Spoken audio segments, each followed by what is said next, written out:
Well, hi Mark, my name's Paul Andronicou. I fly the Swiss Re Extra 330 SC. I've been flying since I was 17, so it's 33 years now. With regard to aerobatic flying, I progressed the usual way. I learned to fly as a kid when I was 17 out at Avalon Airport and got my private pilot's licence. Then continued on and got my commercial and wanted to do something a little more with my flying, so I started flying. I've got an Aerobatic endorsement and started enjoying that aspect of the flying. And from that point, I joined the Australian Aerobatic Club and started flying competition. And never really thought I would, end up being an unlimited, world competitor and flying air shows. It just sort of progressed from there. I just enjoyed the sport immensely. The challenge, the rewards, and I feel very privileged to be doing it. Freestyle flying is a little bit different to competition flying. I actually prefer freestyle because I do like gyroscopics and flying the aircraft end over end and exploring the envelope, spinning the aircraft and seeing what the aircraft can actually do. So this particular aircraft's so strong. It's the current World Championship winning aircraft, so it allows you to do things in the aircraft that really, you can be very imaginative and creative. The human body tends to shut down before the aircraft will. So yeah, I enjoy exploring the envelope and trying to find new and inventive ways of presenting the aircraft. If I'm flying really well, I'll fly around 8 to 9G. But if I let the aircraft get away from me a little, it'll go up to plus 10G. And about -7 in the pushes is the hardest.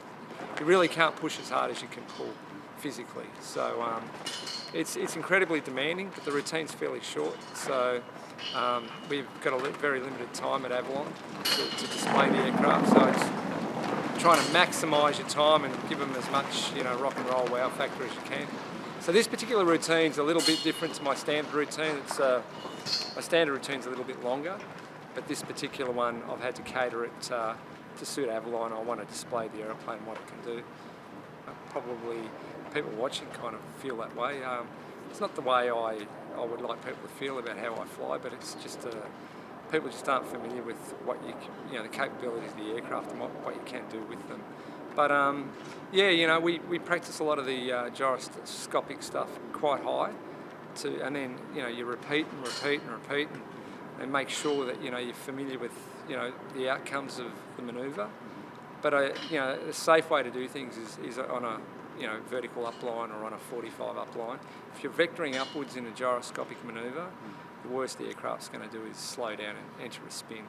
So you really just have to be au fait with recovering from spins that are inadvertent from strange attitudes. Okay, the aircraft's German design and built. It's a factory aircraft by Walter Extra. He was a World Championship competitor.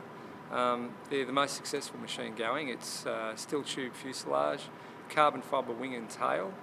It's powered by a 580 Lycoming, putting out 315 horsepower. 3-bladed MT propeller, and it comes in at 600 kilos. So that's why it goes as well as it does. He's able to make that investment. It's their support that brings this display here today. Skiing in the USA or climbing mountains on bicycle locations around the world, including a recent trip to the European Alps. Here he is doing the talk and roll. Let's watch him hanging there.